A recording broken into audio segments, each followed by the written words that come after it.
വയനാട്ടിലെ ദുരിതങ്ങൾക്ക് ആശ്വാസമേകുന്ന മുഖ്യമന്ത്രിയുടെ ദുരിതാശ്വാസ ഫണ്ടിനെ പറ്റി നിരവധി അഭിപ്രായങ്ങളാണ് ഈ സമയം ഉയർന്നു വരുന്നത്.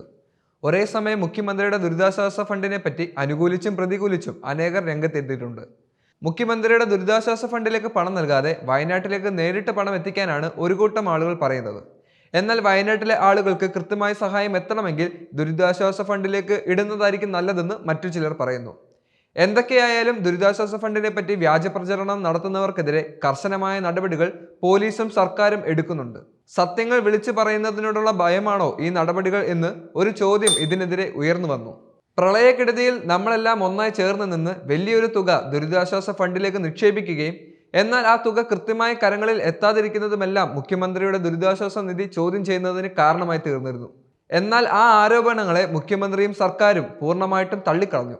വിവരാവകാശ കമ്മീഷന് ഇതിനെപ്പറ്റിയുള്ള ചോദ്യങ്ങൾ ചോദിക്കുമ്പോൾ കൃത്യമായ ഉത്തരങ്ങൾ ഒന്നും തരാൻ സാധിക്കുന്നില്ല. ഇനി വെബ്സൈറ്റിൽ പോയി തപ്പിയാലും അതിനകത്ത് ചുമ്മാ ആളെ പറ്റിക്കാൻ വേണ്ടിയുള്ള കുറച്ച് കണക്കുകൂട്ടലുകൾ മാത്രം കാണാം. ഇനി ദുരിതാശ്വാസ നിധിയെപ്പറ്റി ചെലവഴിച്ച തുകയുടെ വിശദാംശങ്ങൾ അറിയണമെങ്കിൽ നമ്മൾ 36,550 രൂപ സർക്കാരിന് ഫീസ് കൊടുക്കണം.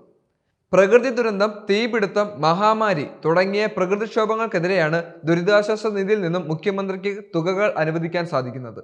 ഒരു പരിധിവരെ 3 ലക്ഷം രൂപ വരെയാണ് മുഖ്യമന്ത്രിക്ക് ഒരു വ്യക്തിക്ക് തുകയായി കൊടുക്കാൻ സാധിക്കുന്നത്.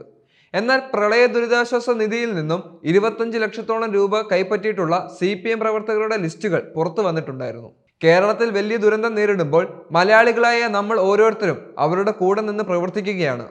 ജാതിയോ മതമോ രാഷ്ട്രീയമോ വർഗമോ ഒന്നും ചോദിക്കാതെ ഒരു കൂട്ടം സമൂഹം ഇന്ന് മണ്ണിലിറങ്ങി ഓരോ ജീവന് വേണ്ടി പരിശ്രമിക്കുമ്പോഴും അതിൽ വിദ്വേഷം പ്രചരിപ്പിക്കുന്ന ആളുകളൊക്കെ നമ്മുടെ ഇടയിലൊക്കെ ഉണ്ട്.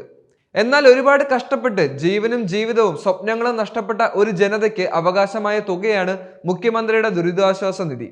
ഓരോ ചെറിയ കുട്ടികൾ വരെയും അവരുടെ ഓരോ നാണയത്തൊട്ടുകൾ മുഖ്യമന്ത്രിയുടെ ദുരിതാശ്വാസ നിധിയിലേക്ക് സംഭാവന ചെയ്തിട്ടുണ്ട്. അത് കേരളത്തിലെ ഓരോ വ്യക്തികളും ചെയ്യുന്നുണ്ടെങ്കിൽ അത് മുഖ്യമന്ത്രിയുടെ ദുരിതാശ്വാസ നിധിയിൽ നിന്നും അർഹതപ്പെട്ടവർക്ക് തുക എത്തും എന്നുള്ള വിശ്വാസത്തിൽ തന്നെയാണ്. ആ വിശ്വാസം കാത്തു സംരക്ഷിക്കേണ്ട ഉത്തരവാദിത്തം മുഖ്യമന്ത്രിക്കും മുഖ്യമന്ത്രിയുടെ സർക്കാരിനുമുണ്ട്. കമലഹാസൻ, സൂര്യ, ജ്യോതിക തുടങ്ങിയ കേരളത്തിന് പുറത്തുള്ള സിനിമാ താരങ്ങളും മമ്മൂട്ടി, ഫഹദ് ഫാസിൽ, ദുൽഖർ സൽമാൻ അങ്ങനെ നീണ്ടുകിടക്കുന്ന മലയാളികളുടെ സ്വന്തം താരങ്ങളും കൂടപ്പിറപ്പുകളായ വയനാട്ടുകാർക്ക് വേണ്ടി അവരുടെ സംഭാവനകളും സേവനങ്ങളും നൽകിയിട്ടുണ്ട്.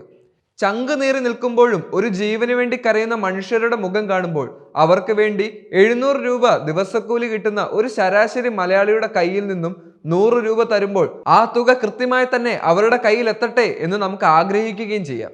കേരളം ഒറ്റക്കെട്ടായി ഒരു ദുരന്തത്തെ നേരിടുമ്പോൾ അതിജീവനത്തിന്റെ നാളുകളിൽ സർക്കാർ അവരുടെ കൈകൾ പിടിക്കണം.